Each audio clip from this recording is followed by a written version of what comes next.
আল্লাহর হাবিব সাল্লাল্লাহু আলাইহি ওয়াসাল্লামের উপর কোরআন নাজিল হয়েছে, ফলে উনি শ্রেষ্ঠ নবী হয়েছেন। রমাদানে কোরআন নাজিল হয়েছে, ফলে রমাদান শ্রেষ্ঠ মাস হয়েছে। কদরের রাতে কোরআন নাজিল হয়েছে, ফলে কদর শ্রেষ্ঠ রাত হয়েছে। আমরাও যারা কোরআনের সাথে সুসম্পর্ক গড়ে তুলব, কোরআনের সাথে অ্যাটাচমেন্ট বাড়াবো, আমাদেরকেও শ্রেষ্ঠত্বের মর্যাদায় আল্লাহ তাআলা আশীন করবেন ইনশাআল্লাহ বিইذنিল্লাহ। তো আজকের প্রোগ্রামের আমার ফার্স্ট এন্ড ফরমোস্ট রিমাইন্ডার হচ্ছে, কোরআন নাজিলের মাসে আমরা যেন বেশি বেশি কোরআনের সাথে নিজেদের সম্পর্ককে নবায়ন করি এবং মজবুত করি। কার কিরকম কোরআনের সাথে সম্পর্ক আপনি নিজেই জানেন।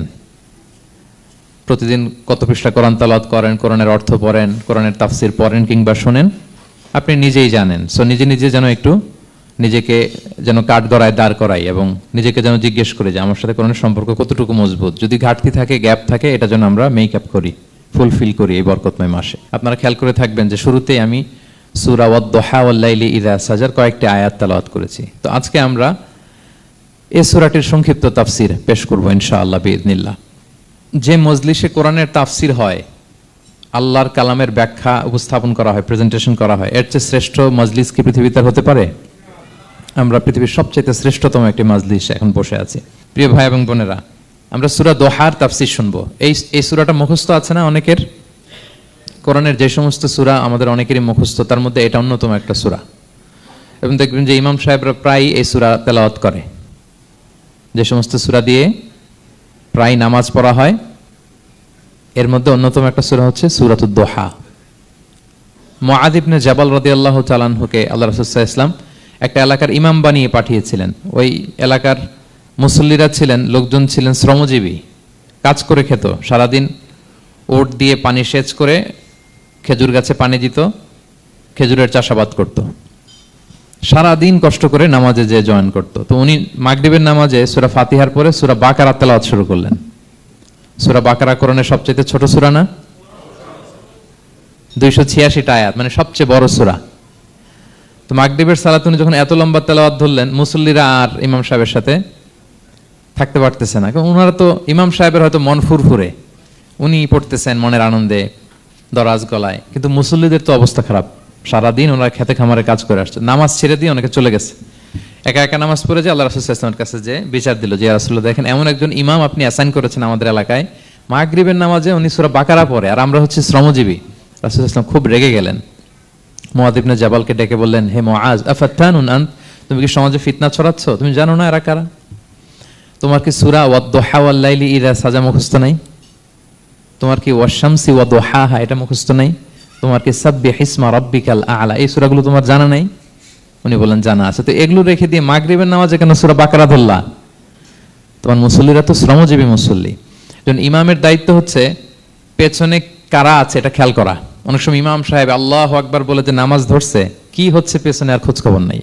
আল্লাহর হাবিব সাল্লাল্লাহু আলাইহি ওয়াসাল্লাম কিন্তু এমন ইমাম ছিলেন না, উনি অত্যন্ত বিবেকবোধ সম্পন্ন একজন ইমাম ছিলেন।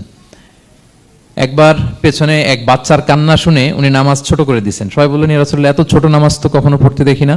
তখন রাসূল সাল্লাল্লাহু আলাইহি ওয়াসাল্লাম বললেন, একটা ছোট বাচ্চার কান্নার আওয়াজ আমার কানে এসেছে। আমার মনে হচ্ছে বাচ্চাটাকে সামলাতে নারীদের কাতারে একটা মায়ের খুব কষ্ট হচ্ছে, এজন্য নামাজটা আমি খাটো করে দিয়েছি। দেখেন কি চিন্তা চেতনা, পিছনে কি হচ্ছে সব রাসূল সাল্লাল্লাহু আলাইহি ওয়াসাল্লাম এটা খেয়াল করতেন। তো এই সূরার একটা ফজিলত আপনি জানলেন যে রাসূল সাল্লাল্লাহু আলাইহি ওয়াসাল্লাম সূরা ওয়াদ-দুহা ওয়াল-লাইলি ইযা সাজা এটা তেলাওয়াত করতে বলেছিলেন মুআয ইবনে জাবাল রাদিয়াল্লাহু তাআলা আনহুকে।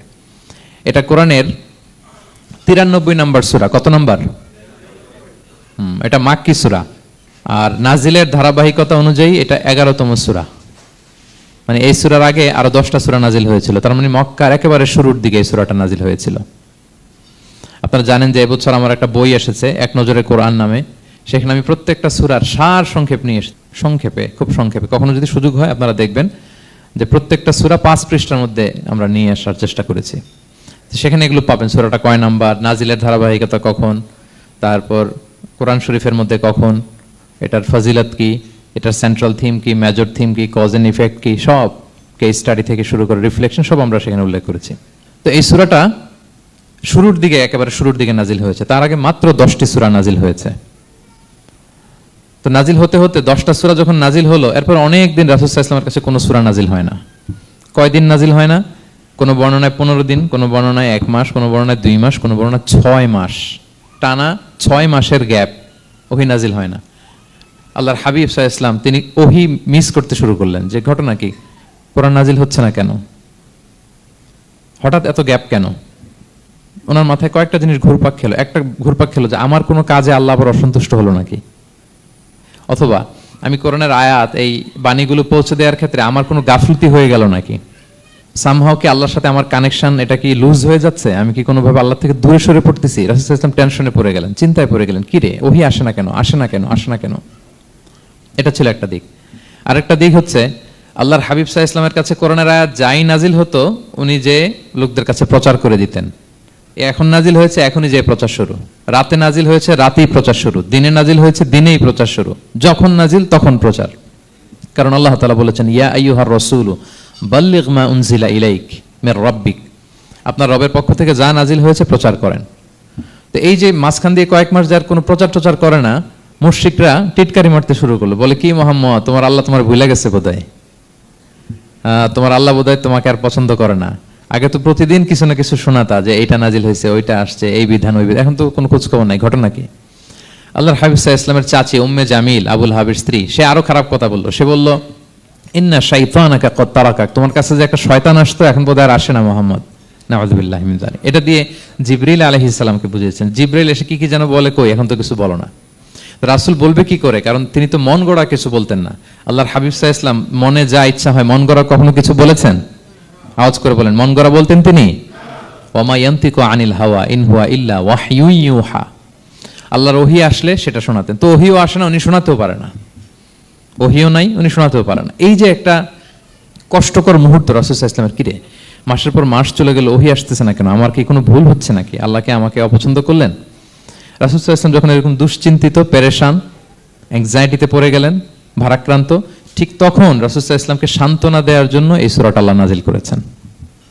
সান্ত্বনা দেওয়ার জন্য এই সূরাটা বেশ আশা জাগানিয়া সূরা, মোটিভেশনাল সূরা, ইন্সপিরেশনাল সূরা। আপনার মন খারাপ হলে আপনি এই সূরাটা পড়বেন, এই সূরাটা, এবং এটার পরে আরেকটা সূরা আছে সূরাতু আলাম নাশরাহ, আপনার মন ভালো হয়ে যাবে। এটাকে দি অ্যান্টি ডিপ্রেসেন্ট সূরা বলে, মানে ডিপ্রেশন কাটায় ফেলে। আমাদের এরকম অনেক সময় হয় না যে হতাশ, দেয়ালে পিঠ ঠেকে গেছে, কোনো বের হওয়ার রাস্তা নাই, কই যাব, কোথাও সফলতা নাই, সবাই আমাকে ভুল বুঝতেছে, এরকম মাঝে মাঝে হয় না আমাদের? আমাদের সবার লাইফে আপস এন্ড ডাউনস আছে। আপনি যখন ভারাক্রান্ত হবেন, কষ্টে থাকবেন, এই সূরাটা পড়বেন, দেখবেন যে আপনার ডিপ্রেশন দূর হয়ে গেছে। তো আল্লাহর হাবিব সাল্লাল্লাহু আলাইহি ওয়াসাল্লাম যখন এরকম ভারাক্রান্ত ছিলেন, চিন্তিত ছিলেন, তখন আল্লাহর হাবিব সাল্লাল্লাহু আলাইহি ওয়াসাল্লামকে চিন্তামুক্ত করবার জন্য আল্লাহ তাআলা এই চমৎকার সূরাটি নাজিল করেছেন। আল্লাহ নাজিল করলেন, আউযু বিল্লাহি মিনাশ শাইতানির রাজিম, বিসমিল্লাহির রহমানির রহিম, ওয়াদ-দুহা ওয়াল-লাইলি ইযা সাজা মা ওয়াদ্দাআকা রাব্বুকা ওয়া মা ক্বালা ওয়ালাল আখিরাতু খায়রুল লাকা মিনাল উলা ওয়ালা সাওফা ইউতিকা রাব্বুকা ফাতারদা। আল্লাহ তাআলা বললেন ওয়াদ-দুহা, আলোর শপথ। আমি একবার সরল বঙ্গানুবাদ করি, তারপরে আমি তাফসিরে ঢুকছি। ওয়াদ-দুহা, আলোর শপথ, ওয়াল-লাইলি ইযা সাজা, রাতের শপথ, যখন রাত নিঝুম নিস্তব্ধ হয়। মা ওয়াদ্দাআকা রাব্বুকা ওয়া মা ক্বালা, নবী হে, আপনার রব আপনার উপর অসন্তুষ্ট হয় নাই, আপনাকে ছেড়েও যায় নাই, আপনার রব আপনার সাথেই আছে। আলহামদুলিল্লাহ। ফিল করবেন যে আল্লাহ আমার সাথে আছে, সবসময় এটা ফিল করতে হবে যে আল্লাহ তাআলা আমার সাথে আছেন, তিনি আমাকে ভুলে যান নাই, ছেড়ে যান নাই। আরে তার রহমত ছাড়া তো একটা শ্বাস নেওয়া তো আমার সম্ভব না, ঠিক কিনা বলেন? আল্লাহর রহমত ছাড়া একটি সেকেন্ড এই পৃথিবীতে সার্ভাইভ করা কি আমাদের পক্ষে সম্ভব না। ওয়ালাল আখিরাতু খায়রুল লাকা মিনাল উলা, নবী হে, আপনার পরবর্তী সময় পূর্ববর্তী সময়ের চেয়ে অনেক ভালো হবে ইনশাআল্লাহ। মানে good days are coming in your life, ভালো সময় আসতেছে। ওয়ালা সাওফা ইউতিকা রাব্বুকা ফাতারদা, আর আপনার রব আপনাকে এত দিবেন আপনি খুশি হয়ে যাবেন। আপনার রব আপনাকে এত দিবেন আপনি নিয়ে কুলাতে পারবেন না। আলাম ইয়াজিদিকা ইয়াতীমান ফাআওয়া, নবী আপনি কি ইয়াতীম ছিলেন না, তিনি কি আপনাকে আশ্রয় দেননি? ওয়া ওয়াজাদাকা দাল্লান ফাহাদা, আপনি পথ খুঁজতেছিলেন, আল্লাহ আপনাকে পথ দেখিয়েছেন। ওয়া ওয়াজাদাকা আইলান ফাআগনা, আপনি নিঃস্ব রিক্ত হস্ত ছিলেন, আল্লাহ তাআলা আপনাকে ধনী বানিয়েছেন। ফাআম্মাল ইয়াতীমা ফালা তাকহার, খবরদার এতিমের সাথে কখনো কঠোর হবেন না। ওয়া আম্মা সাইলা ফালা তানহার, ফরিয়াদি যে সওয়াল করে হাত পাতে তাকে ধমক দিয়ে তাড়িয়ে দিবেন না। ওয়া আম্মা বিনি'মাতি রাব্বিকা ফাহাদ্দিস, আর আপনার রবের যে নেয়ামত আপনার প্রতি, এটার বর্ণনা করুন। সুবহানাল্লাহ। এই হচ্ছে সরল অনুবাদ সূরাতুদ দুহা। এবার আসুন আমরা এটার তাফসিরে ঢুকি। আল্লাহ তাআলা প্রথমে দুইটা শপথ করলেন, কসম করলেন, দুইটা ওথ। আমরা যদি সংক্ষেপে ভাগ করি তাহলে 11 আয়াত বিশিষ্ট এই সূরাতে প্রথম 2 আয়াতে দুইটা শপথ আছে, তারপরের 3টা আয়াতে রাসূল সাল্লাল্লাহু আলাইহি ওয়াসাল্লামকে 3টা কনফার্মেশন দেওয়া হয়েছে, সুসংবাদ দেওয়া হয়েছে। এরপরের 3টা আয়াতে আল্লাহর হাবিব সাল্লাল্লাহু আলাইহি ওয়াসাল্লামের অতীতে আল্লাহ কি নিয়ামত দিয়েছেন সেটার একটা রিমাইন্ডার দেওয়া হয়েছে। আর সবশেষে 3টা ওয়ার্ক প্ল্যান দেওয়া হয়েছে, কর্মসূচি, সেগমেন্ট। আপনি এক নজরে কোরআন এগুলো পাবেন, এরকম সেগমেন্ট আকারে আমরা ভাগ করেছি। আই রিপিট, আমি আবারও বলছি, সূরা দোহার 11 আয়াত বিশিষ্ট এই সূরার প্রথম 2 আয়াতে 2টি শপথ, তারপরের 3 আয়াতে 3টি সুসংবাদ, তারপরের 3 আয়াতে অতীতে যে রাসূলকে নিয়ামত দেওয়া হয়েছিল সেটা স্মরণ করিয়ে দেওয়া, আর শেষ 3 আয়াতে 3টা ওয়ার্ক প্ল্যান, কর্মসূচি, রাসূল সাল্লাল্লাহু আলাইহি ওয়াসাল্লাম কি করবেন। ক্লিয়ার হয়ে গেছে না সূরাটা? আসুন এবার তাফসিরে ঢুকি। আল্লাহ তাআলা বললেন ওয়াদ-দোহা, নবী আলোর শপথ। আলো, দোহা মানে আলো। আমার সাথে আওয়াজ করে বলুন, দোহা মানে কি? আলো, সকালের আলো, প্রভাতের সূর্য কিরণ। দিনের প্রথম অংশে একটা সানশাইন থাকে না, খুব চমৎকার লাগে 9টা-10টার দিকে, হ্যাঁ, সানশাইন। এই সকালের সানশাইনটাকে আরবিতে বলে দোহা। এজন্য এই সময় আল্লাহর হাবিব সাল্লাল্লাহু আলাইহি ওয়াসাল্লাম নামাজ পড়তেন, এটাকে বলে সলাতুদ দোহা, মানে দোহার নামাজ। এটাকে বলে সলাতুদ দোহা, দোহার নামাজ। তো দেখেন রাসূল সাল্লাল্লাহু আলাইহি ওয়াসাল্লামের মন ভালো করবার জন্য প্রথমে আল্লাহর ওয়ার্ডিংটা দেখেন, আল্লাহ তাআলা কেমন চমৎকার শব্দ চয়েস করেন। প্রথমে আল্লাহ বললেন আলো। আলো বললে তো মনটা ভালো হয়ে যায়, কি বলেন? এই আলো মানে আশার আলো, সম্ভাবনার আলো, প্রশান্তির আলো। ওয়াদ-দোহা, আলোর শপথ। মানে নবী আপনি হতাশ হবেন না, হাল ছাড়বেন না, ভরসা রাখুন। আপনি ঘর থেকে বের হন, দেখুন কি চমৎকার আলো। It's a beautiful day out there, জান, হোয়াট এ নাইস সানশাইন। কি চমৎকার উজ্জ্বল প্রভাতের সূর্য কিরণ। এত চমৎকার জলজলে সানশাইনিং এনভায়রনমেন্টে আপনার মন খারাপ হয় কি করে? ওয়াদ-দোহা, দোহার শপথ, মানে প্রভাতের সূর্য কিরণের শপথ। আবার বললেন ওয়াল-লাইলি ইযা সাজা, রাতের শপথ, যখন সে রাত নিঝুম হয়, গভীর হয়, নিস্তব্ধ হয়। 2টা শপথ, আলোর শপথ আর রাতের অন্ধকারের শপথ। আলোর শপথ বলে বেসিক্যালি আল্লাহ তাআলা ওহির আগমনকে বুঝিয়েছেন, আর রাতের শপথ বলে আল্লাহ তাআলা বেসিক্যালি ওহির অনুপস্থিতিকে বুঝিয়েছেন। মানে রাত দিন দুইটাই যেমনি লাগে, আল্লাহ তাআলা বোঝাতে চাইলেন নবী আপনি টেনশন করবেন না, আমি উইথ ইউ, আমি আপনার সাথে আছি। ওহি আসা না আসা দুইটাই গুরুত্বপূর্ণ। রেগুলার যদি ওহি আসে, এটা রিসিভ করতে আপনার কষ্ট হয়ে যাবে। আল্লাহর পক্ষ থেকে আসমানি কিতাবের যে ওহি, এটা সাধারণ কোনো কথা না। ইন্না সানুলকি আলাইকা কওলান সাকিলা, এটা খুব ভারী, হেভি ওয়েট। এটা পাহাড়ে নাজিল করলে, লাউ আনজালনা হাযাল কুরআনা আলা জাবাল লারাআইতাহু খাশিআম মুতাসাদ্দিআম মিন খাশিয়াতিল্লাহ, এটা মাউন্ট এভারেস্টের উপর নাজিল করলে পাহাড় ভেঙে খান খান হয়ে যেত। শীতের রাতে কোরআন নাজিল হলে রাসূল সাল্লাল্লাহু আলাইহি ওয়াসাল্লাম ঘেমে একাকার হয়ে যেতেন, কপাল বেয়ে টপ টপ করে ঘাম পড়তে ওহি রিসিভ করতে যেয়ে। তিনি ওটের উপরে করে মরুভূমিতে চড়ছেন, ওহি নাজিল হলে ওটের বুক মাটিতে মিশে যেত। এক সাহাবার মাথায়, পায়ের মধ্যে মাথা রেখে রাসূল সাল্লাল্লাহু আলাইহি ওয়াসাল্লাম শুয়েছিলেন, তখন ওহি নাজিল হলো। সাহাবা বলছেন ওহির ভারে মনে হচ্ছে যে আমার পায়ের হাড্ডিটাই ফেটে যাবে। তার মানে এটা খুব ভারী বাণী, খুবই ভারী, এটা সাধারণ কোনো কালাম না। তো এই যে রাসূল সাল্লাল্লাহু আলাইহি ওয়াসাল্লামের কাছে যে ওহি নাজিল হচ্ছিল, এটা যদি রেগুলার নাজিল হয়, এটা রিসিভ করা রাসূল সাল্লাল্লাহু আলাইহি ওয়াসাল্লামের জন্য সহজ হবে না, কঠিন হয়ে যাবে। রেগুলার ওহি নাজিল হলে এটার যে পাওয়ার, প্রেশার, রাসূল সাল্লাল্লাহু আলাইহি ওয়াসাল্লামের স্নায়ু এটা বরদাস্ত করতে পারবে না। তো আল্লাহ বোঝাতে চাইলেন নবী আমি কাফিররা যে বলে আপনাকে আমি ভুলে গেছি, কখনো না, নেভার এভার। বরং আপনার যাতে একটু রেস্ট হয়, আরাম হয়, আপনাকে একটু কমফোর্ট দেওয়ার জন্য আমি সাময়িকভাবে ইচ্ছে করে ওহিটা বন্ধ রেখেছি। সুবহানাল্লাহ পড়বেন না? আপনার যাতে একটু কমফোর্ট হয়, আপনার জন্য একটু আরাম হয়, ওহি রিসিভ করে করে যেন আপনি অভ্যস্ত হতে পারেন, এজন্য আমি ইচ্ছা করে আপনাকে একটু আরাম দেওয়ার জন্য ওহি বন্ধ রেখেছি। সারাদিন যদি, মানে দিনের 24 ঘন্টায় যদি সূর্য থাকে, ভাল লাগবে? আচ্ছা বলেন, 6 মাস টানা সূর্য ভাল লাগবে আপনার? রোদের গরমে আমরা অস্থির হয়ে যাব। তো 12 ঘন্টা সূর্যের আলোর পরে যেমনি রাতের দরকার আছে, আল্লাহ বোঝাতে চাইলেন ওহি নাজিল হওয়ার পাশাপাশি মাঝে মাঝে ওহি ব্রেক দেওয়ার দরকার আছে, ওহি বন্ধ থাকার দরকার আছে। ফলে আপনি হ্যাবিচুয়েটেড হবেন, ওহি রিসিভ করা না করা এটা আপনার জন্য ইজি হয়ে যাবে। যখন আপনি আপনার জন্য ওকে হয়ে যাবে, তখন আমি লাগাতার ওহি নাজিল করব। তাহলে ওরা যে বলে আমি আপনাকে ভুলে গিয়েছি, না, আমি আপনাকে ভুলি নাই, বরং আপনার আরামের জন্য, খানিকটা সময় আপনাকে বিশ্রামের সুযোগ করে দেওয়ার জন্য আমি আল্লাহ ওহি বন্ধ রেখেছি। সুবহানাল্লাহ। তার মানে আল্লাহ তাআলা নবীকে ভুলেন নাই বা নবী সাল্লাল্লাহু আলাইহি ওয়াসাল্লামের উপর অসন্তুষ্ট হন নাই, ইচ্ছে করে আল্লাহ তাআলা কিছুদিন ওহি বন্ধ রেখেছেন। প্রতিদিন সূর্য থাকলে যেমনি ভাল লাগে না, মানে 24 ঘন্টা, এজন্য 12 ঘন্টা সূর্য দিয়ে আল্লাহ 12 ঘন্টা রাত দিয়েছেন, আমাদের আরামের, বিশ্রামের, ঘুমের আয়োজন করেছেন। ঠিক তেমনি রেগুলার ওহি রিসিভ করলে রাসূল সাল্লাল্লাহু আলাইহি ওয়াসাল্লামের জন্য কষ্ট হয়ে যাবে। এজন্য ইচ্ছে করে আল্লাহ গ্যাপ দিয়েছেন। আল্লাহর হাবিব সাল্লাল্লাহু আলাইহি ওয়াসাল্লামের উপর আল্লাহ অসন্তুষ্ট হননি।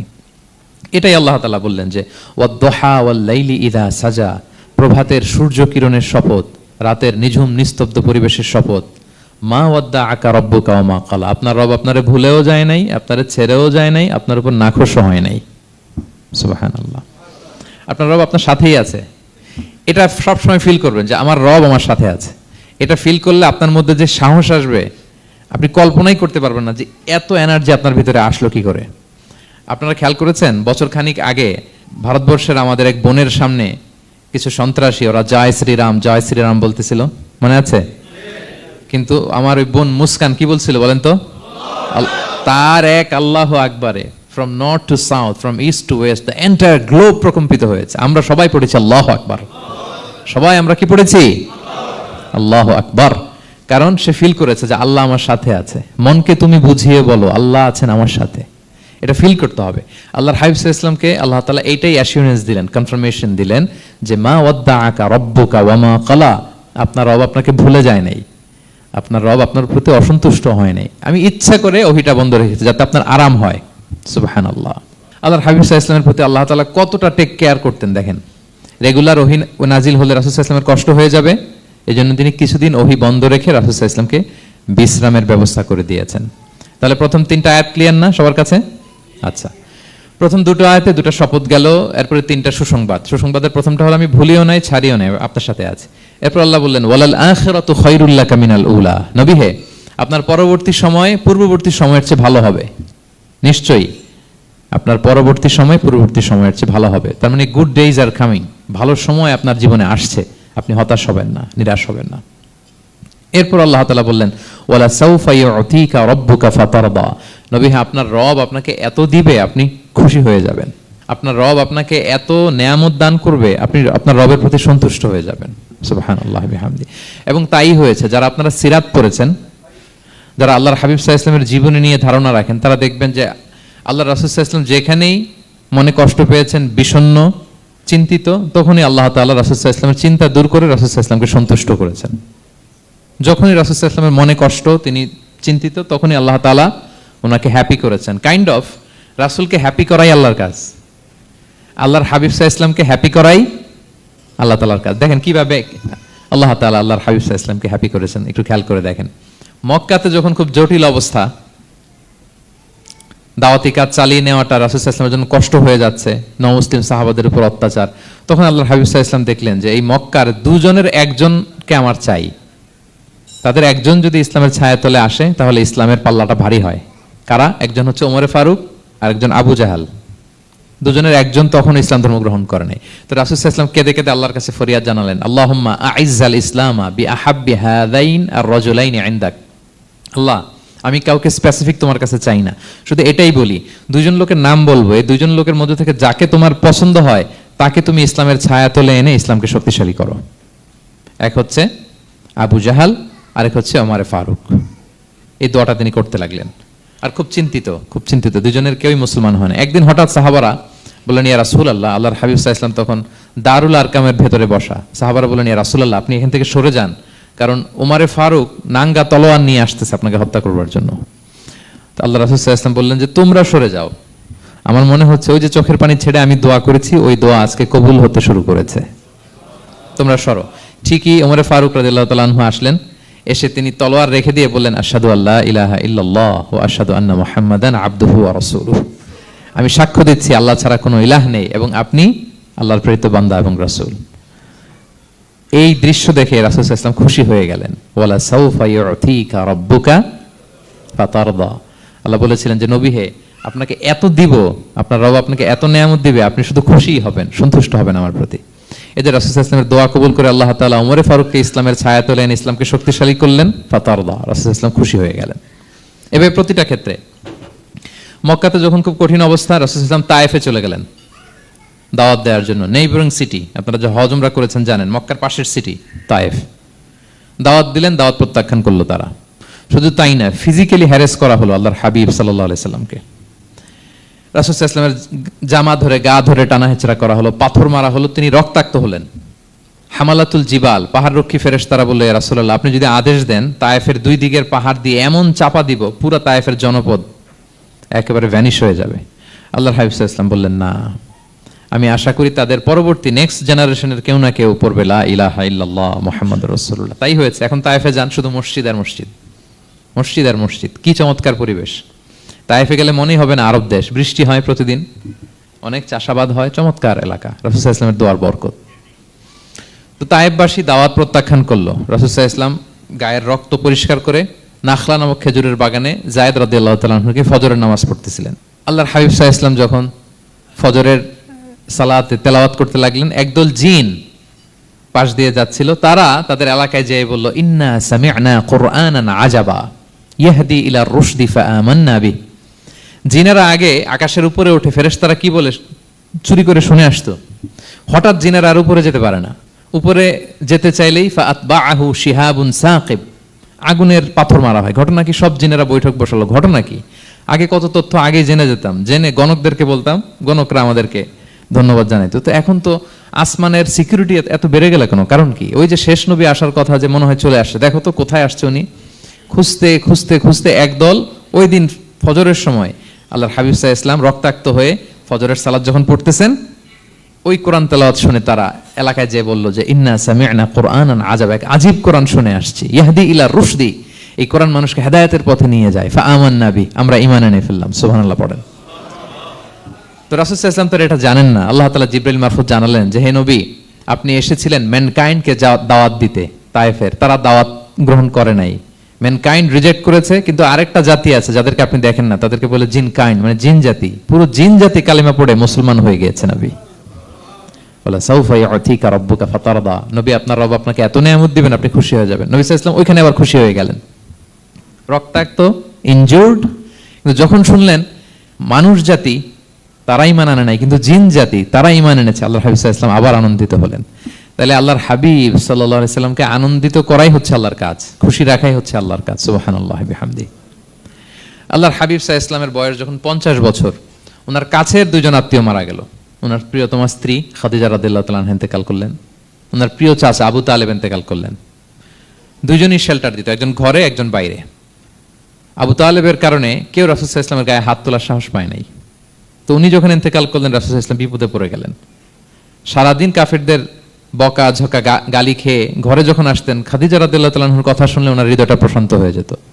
তো বাইরের চাচাও নাই, ভেতরের স্ত্রীও নাই, দুজনই মারা গেলেন ওই বছর। ওই বছরকে বলা হয় আমুল হুজন, মানে দুশ্চিন্তার বছর। এত ভারাক্রান্ত আল্লাহর হাবিব সাল্লাল্লাহু আলাইহি ওয়াসাল্লাম হলেন, চিন্তিত হলেন, মনটা ভেঙে খান খান। আল্লাহ তাআলা কিন্তু ঠিকই বুঝেন যে তার হাবিবকে কখন হ্যাপি করতে হবে। আল্লাহ তাআলা তখন সাইয়েদনা জিবরাইল আলাইহিস সালামকে পাঠালেন যে, যাও, আমার বন্ধুকে আর পৃথিবীতে থাকার দরকার নাই, আমার বন্ধুকে ঊর্ধ্ব জগতের নৈশ ভ্রমণের ইনভাইটেশন দিয়ে আসো, মানে মেরাজের ইনভাইটেশন দিয়ে আসো। পড়েন সুবহানাল্লাহ। সুবহানাল্লাযী আসরা বিআবদিহি লাইলাম মিনাল মাসজিদিল হারামি ইলাল মাসজিদিল আকসা, মসজিদে হারাম থেকে মসজিদুল আকসায়, তারপরে উপরে সুম্মা দানা ফাতাদাল্লা ফাকানা কাবা কাউসাইনি আও আদনা। আল্লাহর আরশে চড়ে গেলেন, জান্নাত জাহান্নাম দেখিয়ে, নতুন কিছু গিফট দিয়ে, তার পেয়ারা হাবিবের মন ভালো করে এরপরে আবার দুনিয়ায় পাঠালেন। ওয়ালা সাউফা ইউতিকা রাব্বুকা ফাতারদা, নবী হে, আপনাকে এত নিয়ামত দিব আপনি শুধু খুশি হবেন আর সন্তুষ্ট হবেন। সুবহানাল্লাহ। এবার বুঝতে পারতেছেন কিভাবে আল্লাহর হাবিবকে আল্লাহ তাআলা খুশি করেছেন। মক্কায় আর থাকতে পারতেছেন না, এমন অবস্থা যে কোনো সময় আল্লাহর হাবিব সাল্লাল্লাহু আলাইহি ওয়াসাল্লামকে হত্যা করা হবে। আল্লাহ তাআলা আল্লাহর হাবিবের জন্য নতুন জায়গার ব্যবস্থা করে দিলেন, তওবা কিংবা তাইবা, যেটাকে আমরা মদিনা বলি। তিনি মদিনায় গেলেন, আবার রাসূল সাল্লাল্লাহু আলাইহি ওয়াসাল্লামের হৃদয় প্রশান্ত হলো। কিন্তু মদিনায় যে তিনি কাবাকে মিস করতে আরম্ভ করলেন। আল্লাহর হাবিব সাল্লাল্লাহু আলাইহি ওয়াসাল্লাম নবী হওয়ার পরে টানা 14 বছর কিবলা ছিল কিন্তু বাইতুল মাকদিস। কিন্তু মক্কায় যখন তিনি ইবাদত করতেন, তিনি বাইতুল মাকদিসের দিকেই হয়েই নামাজ পড়তেন, কিন্তু সামনে কাবাটারে রাখতেন। কথা বুঝতে পেরেছেন? মক্কায় যখন তিনি নামাজ পড়তেন 13 বছর, কিবলা যেহেতু বাইতুল মাকদিসের দিকেই হয়ে নামাজ পড়তেন, কিন্তু মাঝখানে রাখতেন কোনটারে? কাবাকে। তাহলে কেমন যেন কাবাই তার সামনে। আচ্ছা, কিন্তু মদিনায় যখন গেলেন, এখন তো আর সুযোগ নাই। কাবা একদিকে, বাইতুল মাকদিস আরেক দিকে, এখন কাবাকে আর সামনে রাখা যাচ্ছে না। মিস করতে লাগলেন কাবাকে। আর প্রত্যেক নামাজের পরে আকাশের দিকে তাকায় থাকেন, ইস, আল্লাহ যদি আয়াত নাজিল করে আমার জন্মস্থান যে মক্কা, আমার পূর্বপুরুষ ইব্রাহিম আলাইহিস সালামের যে ওই কাবার দিকে যদি কিবলাটা ঘুরাই দিত, কতই না ভালো হতো। আল্লাহ বলেন যে আপনি যে কদ নারা তাকাল্লুবা ওয়াজহিকা ফিস সামা, নবী আপনি যে আকাশের উপর চেহারা উঠিয়ে মনে মনে কি চান আমি তো বুঝি। আল্লাহর হাবিব সাল্লাল্লাহু আলাইহি ওয়াসাল্লামকে খুশি করার জন্য আল্লাহ আয়াত নাজিল করলেন, ফাওয়াল্লি ওয়াজহাকা শাতরাল মসজিদিল হারাম। নবী হ্যাঁ আপনাকে খুশি করার জন্য নতুন বিধান নাজিল করলাম, এখন থেকে ফ্রম রাইট নাও আপনি যখনই নামাজ পড়বেন এখন থেকে কাবামুখী হয়ে আপনি সালাত আদায় করবেন। তাহওয়িলুল কিবলা, কিবলা পরিবর্তন হয়ে গেল। সুবহানাল্লাহি ওয়া বিহামদি। আপনারা মসজিদে নববীর পাশে মদিনাতে একটা মসজিদ দেখবেন, এটাকে বলে মসজিদ যুল কিবলাতাইন। এমন মসজিদ যে মসজিদে এক নামাজে দুই কিবলা শেয়ার করা হয়েছিল। মানে এই আয়াত যখন নাজিল হলো, আল্লাহর হাবিব সাল্লাল্লাহু আলাইহি ওয়াসাল্লামের সাথে একজন নামাজ পড়ে যে ওই মসজিদে যে দেখে কিছু লোক নামাজ পড়তেছে ওই বাইতুল মুকদ্দাসের দিকে হয়ে, কারণ তখন পর্যন্ত ওইটাই কিবলা। তিনি নামাজরত অবস্থায় এদেরকে বললেন যে তোমরা তো জানো না এই মাত্র আয়াত নাজিল হয়েছে, কিবলা কিন্তু আর ওই দিক নাই, ডাইরেকশন চেঞ্জ, এদিকে হয়ে যাও। তো ইমাম সহ মুসল্লি সব ঘুরে নামাজের মধ্যে ওইদিকে হয়ে গেছে। তাহলে একই নামাজে দুইটা কিবলা শেয়ার করা হয়েছে, ফলে তখন থেকে মসজিদের নাম হয়ে গেছে মসজিদ যুল কিবলাতাইন, দুই কিবলাওয়ালা মসজিদ। তাহলে দেখেন আল্লাহর হাবিব সাল্লাল্লাহু আলাইহি ওয়াসাল্লামকে খুশি করার জন্য আল্লাহ তাআলা কিবলা চেঞ্জ করে দিয়েছে। সুবহানাল্লাহ বলতে পারলেন না? এভাবে যখনই আল্লাহর হাবিব সাল্লাল্লাহু আলাইহি ওয়াসাল্লাম বিষণ্ণ, চিন্তিত, মন খারাপ, ওনার মন ভালো করার দায়িত্ব নিয়েছে কে? জিবরাইল এসে শোনাতে লাগলো আগের জামানায় কেউ 500 বছর 700 বছর হায়াত পেয়েছে। বনি ইসরাইলের অনেক মুজাহিদ 1000 বছর জেহাদ করেছে। কয় হাজার বছর? জেহাদই করছে 1000 বছর। আমরা হায়াত পাই কয় বছর? আমাদের হায়াত কয় বছর অন এন অ্যাভারেজ? 60-70। আল্লাহর হাবিব সাল্লাল্লাহু আলাইহি ওয়াসাল্লাম এটাই বলেছেন যে আমার উম্মতি মা বাইনা 60 ইলা 70, আমাদের গড় আয়ু 60 থেকে 70। ওয়া আকাল্লুহুম মা ইয়াজুযু যালিক, আর সামান্য অল্প সংখ্যকই মানুষ এটাকে ক্রস করতে পারে। এই কথা শুনে যে আগের উম্মত 1000 বছর জেহাদ করছে, এটা শুনে রাসূল সাল্লাল্লাহু আলাইহি ওয়াসাল্লাম আবার কাঁদতে আরম্ভ করলেন, হায় রে আমার গুনাহগার উম্মতের কি হবে? আমার উম্মত তো 60-70-ই শেষ, আমার উম্মতের কি হবে? আবার চিন্তিত, আবার কান্নাকাটি। তখন আল্লাহ তাআলা নাজিল করলেন, ইন্না আনসালনাহু ফি লাইলাতিল কদর ওমা আদরাকা মা লাইলাতুল কদর লাইলাতুল কদরি খায়রুম মিন আলফি শাহর। নবী আপনি কাঁদবেন না, ওদেরকে হায়াত দিছি বেশি, কদর দেই নাই। আপনার উম্মতকে হায়াত কম দিছি, কিন্তু আপনার উম্মতের জন্য আমি লাইলাতুল কদর রেখে দিয়েছি। এক কদরের রাতে ইবাদত করলে খায়রুম মিন আলফি শাহর, 1000 মাস ইবাদত করলে যে পরিমাণ সওয়াব অতটুকু না, খায়ের এর চেয়ে বেশি সওয়াব আল্লাহ তাআলা আপনার উম্মতের আমলনামায় দিয়ে দিবেন। আবার আল্লাহর হাবিব সাল্লাল্লাহু আলাইহি ওয়াসাল্লাম মন ভালো হয়ে গেল। ওয়ালা সাউফা ইউতিকা রাব্বুকা, সবাই বলেন ওয়ালা সাউফা ইউতিকা রাব্বুকা ফাতারদা। নবী এত দিব আপনি শুধু হ্যাপি হবেন, হ্যাপি। এরপরে বদরের যুদ্ধে বিজয় দান করলেন, মক্কা বিজয় দান করলেন, তাবুক যুদ্ধে বিজয় দান করলেন।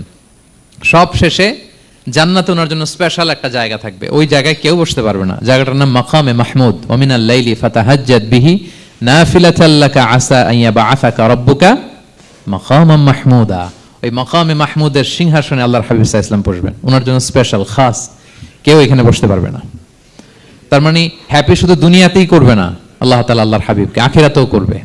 আল্লাহর হাবিব সাল্লাল্লাহু আলাইহি ওয়াসাল্লামকে কাউসার দেয়া হবে, ইন্না আতাইনা কাল কাউসার। হে নবী আপনাকে কাউসার দিয়েছি, এমন হাউজে কাউসার যে হাউজে কাউসারের সামনে পান পেয়ালা যেটা দিয়ে পানি নিয়ে আপনি উম্মতকে খাওয়াবেন, এটার সংখ্যা আকাশের তারা যত বেশি তার চেয়েও বেশি। হাউজে কাউসারের পানি এটা দুধের চেয়েও সাদা, বরফের চেয়েও ঠান্ডা, মধুর চেয়েও মিষ্টি। এক ঢোক যে খাবে চিরকালের জন্য তার গলা থেকে তৃষ্ণা মিটে যাবে। He will never ever be thirsty again. একবার খাইছে তো শেষ। পেতে চান সেটা আল্লাহর হাবিবের কাছ থেকে? আমরা পেতে চাই কি চাই না বলেন?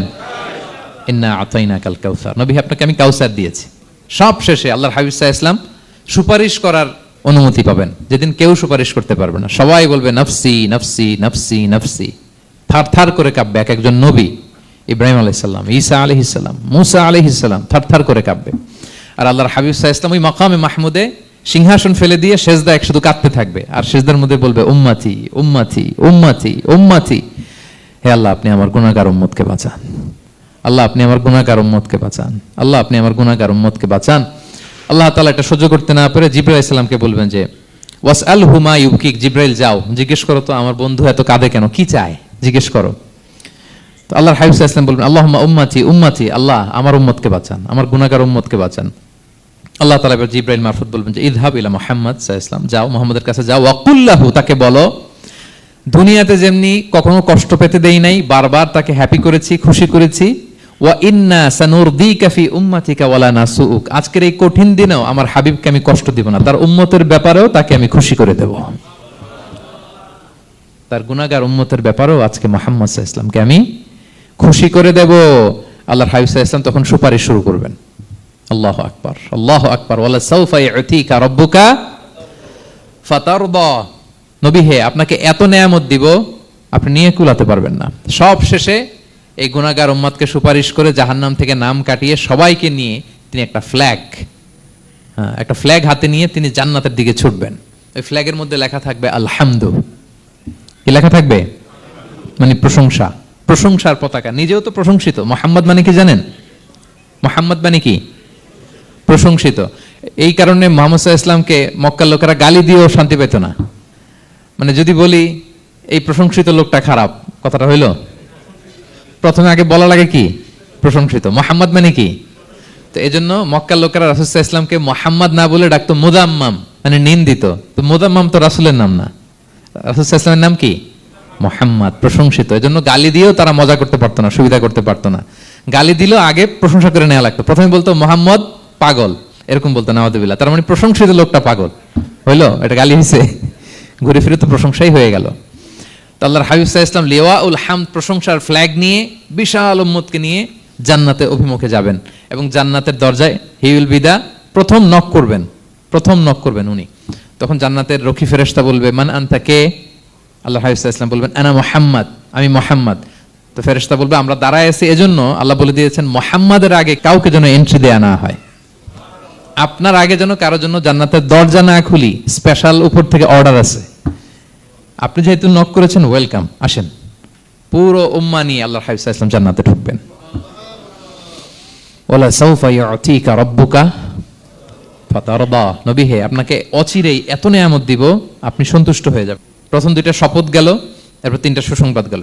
এরপর আল্লাহ তাআলা অতীতে যে নবীর পাশে ছিলেন, অতীতে যে বিভিন্ন নেয়ামত দিয়ে আল্লাহর হাবিব সাল্লাল্লাহু আলাইহি ওয়াসাল্লামকে আল্লাহ তাআলা ধন্য করেছেন, এগুলো রিমাইন্ডার দিচ্ছেন যে নবী আপনি কেন চিন্তিত হন, আমি আগেও ছিলাম আপনার সাথে, এখনো আছি, ভবিষ্যতেও থাকবো। তিনি বললেন আলাম ইয়াজিদকা ইয়াতীমান ফাআওয়া, তিনি কি আপনাকে ইয়াতীম অবস্থায় পাননি, তিনি কি আপনাকে আশ্রয় দেননি? আপনারা জানেন আল্লাহর হাবিব সাল্লাল্লাহু আলাইহি ওয়াসাল্লাম যখন মায়ের পেটে, তখনই তার পিতা দুনিয়া থেকে ইন্তেকাল করেছেন। মায়ের পেটে তার বয়স হচ্ছে 6 মাস, দুনিয়াতে আসেননি আল্লাহর হাবিব সাল্লাল্লাহু আলাইহি ওয়াসাল্লাম রাহমাতাল লিল আলামিন। মায়ের পেটে থাকা অবস্থায় বাবা হারিয়েছেন, দুনিয়াতে আসলেন 6 বছর বয়সে তিনি মাকে হারিয়েছেন। কয় বছর বয়সে? 6 বছর। তারপর মায়ের ইন্তেকালের পরে দাদার কাছে, আব্দুল মুত্তালিবের কাছে লালিত পালিত হতে লাগলেন। 8 বছর বয়সে দাদাও ইন্তেকাল করলেন। বাবা চলে গেলেন জন্মের আগে, মা চলে গেলেন 6 বছর মানে শিশু থাকতে। 8 বছর বয়সে তো শিশু, দাদাও চলে গেলেন। 8 বছর বয়স থেকে আল্লাহর হাবিব সাল্লাল্লাহু আলাইহি ওয়াসাল্লাম চাচার কাছে এতিম অবস্থায় লালিত পালিত হতে লাগলেন। এবং আবু তালেব এত ভালোবাসতো, ঈমান আনে নাই, শেষ পর্যন্ত ঈমান আনেনি, শিরকের উপরে ইন্তেকাল করেছে, কিন্তু আল্লাহর হাবিব সাল্লাল্লাহু আলাইহি ওয়াসাল্লামকে এত ভালোবেসেছেন। বাবার যে কি মানে পিতৃ স্নেহের যে কি মায়া, এটা বুঝতে দেন নাই কখনো, এটার অভাব কখনো তিনি টের পান নাই। ওনার যে বাবা নাই, আবু তালেবের কারণে এতটা ভালোবেসেছেন। তার মানে কখনোই রাসূল সাল্লাল্লাহু আলাইহি ওয়াসাল্লামকে লালন পালন, রক্ষণাবেক্ষণ, টেক কেয়ারের কোনো গ্যাপ আল্লাহ তাআলা রাখেননি। হালিমাতুস সাদিয়ার কাছে, পরে মায়ের কাছে, উম্মে আইমানের কাছে, দাদা আব্দুল মুত্তালিবের কাছে, পরে চাচার কাছে, একটার পর একটা স্লট বাই স্লট রেডি। সেটাই স্মরণ করিয়ে দিলেন যে নবী এমন তো হয় নাই যে আপনাকে লালন পালনের জন্য কেউ ছিল না। আলাম ইয়াজিদকা ইয়াতীমান ফাআওয়া, আপনার রব কি আপনাকে ইয়াতীম অবস্থায় আশ্রয়ের ব্যবস্থা করে দেননি? মানে তখন তো আমি ছিলাম আপনার সাথে, কেউ ছিল না, তখন তো আমি ছিলাম। তো আপনার তো ভয় কিসের? আপনি হতাশ হবেন না, নিরাশ হবেন না, হাল ছাড়বেন না আপনি। তাহলে প্রিয় ভাইরা, আল্লাহর হাবিব সাল্লাল্লাহু আলাইহি ওয়াসাল্লাম ইয়াতীম অবস্থায় পৃথিবীতে এসেছিলেন এবং এজন্য ইয়াতীমের সাথে ভালো আচরণ তিনি করতে বলতেন আল্লাহর হাবিব সাল্লাল্লাহু আলাইহি ওয়াসাল্লাম। যারা ইয়াতীমকে ভালোবাসে আল্লাহ তাদেরকে ভালোবাসে। এবং আল্লাহর হাবিব সাল্লাল্লাহু আলাইহি ওয়াসাল্লাম বলতেন আনা ওয়া কাফিলুল ইয়াতীমি ফিল জান্নাতি কাহাতাইন, আমি এবং এতিমের রক্ষণাবেক্ষণকারী এইভাবে প্রতিবেশীর মতো জান্নাতে থাকব। এই 2 আঙ্গুলের মাঝে যেমনি গ্যাপ নাই, আমার আর এতিমের রক্ষণাবেক্ষণকারী তার বাড়ির মাঝখানে কোনো গ্যাপ থাকবে না জান্নাতে। We will be neighbour in paradise, জান্নাতে এরকম আমরা কাছাকাছি থাকবো। আল্লাহু আকবার পড়েন। তাহলে এতিমের রক্ষণাবেক্ষণকারীকে আল্লাহ তাআলা ভালোবাসেন। যারা এতিমকে পছন্দ করে না, এতিমকে তাড়িয়ে দেয়, তাদেরকে আল্লাহ পছন্দ করেন। আল্লাহ তাআলা বলেন, আরাআইতাল্লাযী ইউকাযযিবু বিদ্দীন ফাযালিকাল্লাযী ইয়াদউল ইয়াতীম। যারা আখিরাতকে অবিশ্বাস করে তারাই এতিমকে ঘাড় ধাক্কা দিয়ে তাড়িয়ে দেয়। কোনো বিশ্বাসী কখনো এতিমের সাথে খারাপ আচরণ করে না। আপনাদের যাদের মন শক্ত, অনেকের চোখ দিয়ে পানি নামে না। আমার এক আত্মীয় আছে, খুব আল্লাহওয়ালা। আমার জীবনে এত আল্লাহওয়ালা আমি দেখি নাই, কিন্তু ওনার চোখ দিয়ে পানি নামে না। বারবার এসে আমারে বলে যে, মিজান কি করবো বলো, তুমি একটু মোনাজাত ধরো। আমার মনে আছে আমি ওনাকে নিয়ে মোনাজাত ধরতাম, তো ওনার কান্না আসে না চোখ দিয়ে। এত আল্লাহওয়ালা, খুব ভালো মানুষ, কিন্তু চোখ দিয়ে পানি নামে না। এটা অনেকের হয়, নানা কারণে হয়। তো আল্লাহর হাবিব সাল্লাল্লাহু আলাইহি ওয়াসাল্লাম বলেছেন, কারো যদি চোখ দিয়ে পানি না নামে বা হৃদয় নরম না হয়, তারা যেন এতিমের মাথায় হাত বুলিয়ে দেয়। এক সাহাবী এসে বললেন, ইয়া রাসূলুল্লাহ, আমার হৃদয়টা বড় শক্ত, হৃদয় নরম হয় না। রাসূল সাল্লাল্লাহু আলাইহি ওয়াসাল্লাম বললেন, তাই? আচ্ছা, আতুহিব্বু আন ইয়ালিনা কলবুক, তুমি কি চাও তোমার হৃদয় নরম হোক, ওয়া তুদরাকা হাজাতুক, এবং তোমার আশা পূরণ হোক? তিনি বললেন, হ্যাঁ। তো রাসূল সাল্লাল্লাহু আলাইহি ওয়াসাল্লাম বললেন, ইরহামিল ইয়াতীম, এতিমের উপর রহম করো। ওয়ামসা আলা রাসি, এতিমের মাথায় হাত বুলিয়ে দাও। ওয়া আতইমহু মিন তুআমিক, তোমার খাবার এতিমকে খাওয়াও। তালিনু কলবুক, তোমার অন্তর নরম হবে। তুদরাকা হাজাতুক, তোমার ইচ্ছা পূরণ হবে। তাহলে হৃদয় যদি শক্ত থাকে, কার মাথায় হাত বুলাবেন? বুলাইছেন কখনো? হ্যাঁ, বুলিয়েছেন? খুঁজে খুঁজে হাত বুলাবেন। বাংলাদেশে তো অনেক অরফেনেজ আছে, অনাথ আশ্রম, ওখানে যাবেন। সুযোগ হলে একদিন যে একটু লাঞ্চ করলেন ওদের সাথে বসে, ডিনার করলেন, একসাথে খেলেন, ওদের মাথায় হাত বুলিয়ে দিলেন, সাধ্যমতো কিছু উপহার হাতে তুলে দিলেন, আপনার ইচ্ছা পূরণ হবে আর আপনার হৃদয় নরম হবে ইনশাআল্লাহ। আর এতিমকে আদর করা মানে নবী সাল্লাল্লাহু আলাইহি ওয়াসাল্লামের প্রতি ভালোবাসা দেখানো। কারণ আমার নবী এতিম হয়ে বড় হয়েছেন। এতিমের প্রতি ভালোবাসা প্রকারান্তরে নবী সাল্লাল্লাহু আলাইহি ওয়াসাল্লামের প্রতি ভালোবাসা দেখানো হয়, কারণ আমার নবী এতিম হয়ে বড় হয়েছেন। সুবহানাল্লাহ। কিন্তু তার বিপরীতে আমরা সমাজে কি দেখি? এতিমের মাথায় হাত বুলানো তো দূরের কথা, এতিমের সম্পদও খেয়ে ফেলে অনেকে। হ্যাঁ, এরকম আছে না? এতিমের সম্পদ দেদারসে গিলতেছে। কি যে আমাদের চিন্তাধারা! দেখবেন যে লোকটা এতিমের সম্পদ গিলে, ওরা রোজা অবস্থায় এক ঢোক পানি গিলাতে পারবেন কিনা দেখেন। যে বলেন একটু পানি খান তো, খাবে না কেন? হারাম। তো ওই হারাম কিন্তু গিলতেছে ইচ্ছা মতো। রোজা অবস্থায় এক ফোঁটা আপনি পানি গিলাতে পারবেন না, এরে কেন? হারাম। কিন্তু ওইদিকে ভাতিজার সম্পদ গিলতেছে দেদারসে। আল্লাহ বলেন, এটা ভাতিজার সম্পদ না, এটা তুমি জাহান্নামের আগুন পেটে ঢুকাচ্ছ। জাহান্নামের আগুন। ইন্নাল্লাযীনা ইয়াকুলুনা আমওয়ালাল ইয়াতামা যুলমান ইন্নামা ইয়াকুলুনা ফি বুতুনিহিম নারা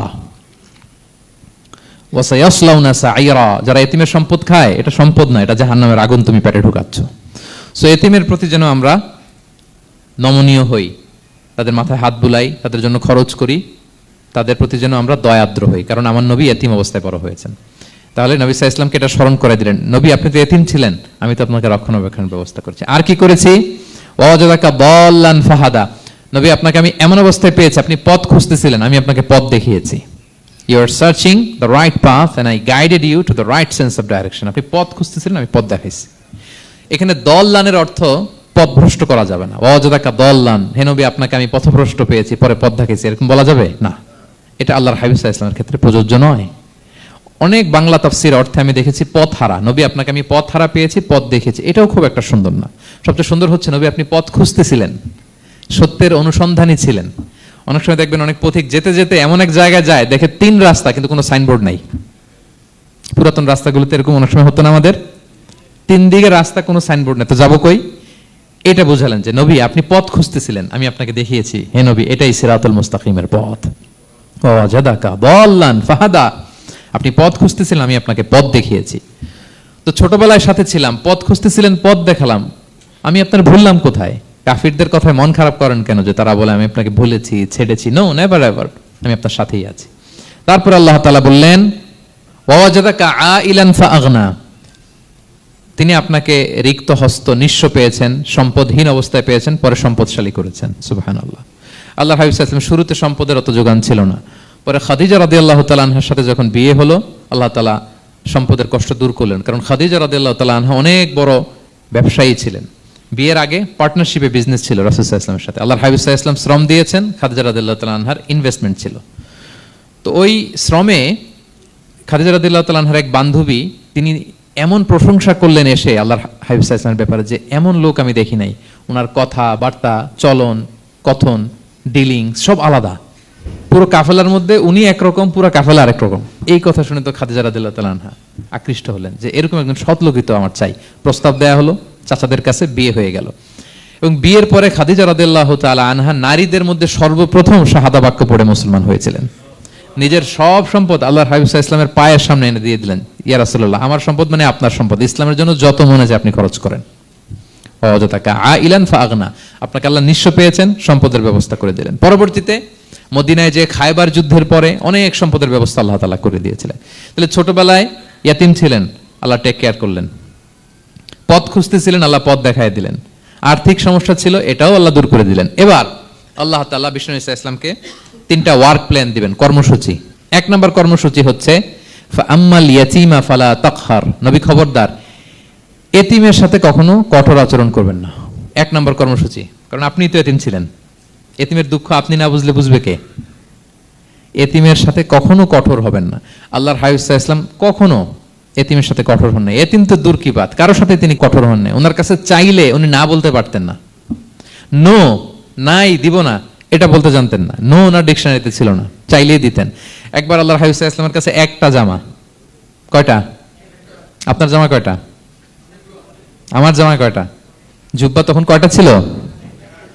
মাত্র একটা। তো এক ফরিয়াদি এসে বলে, ইয়া রাসূলুল্লাহ আতিনি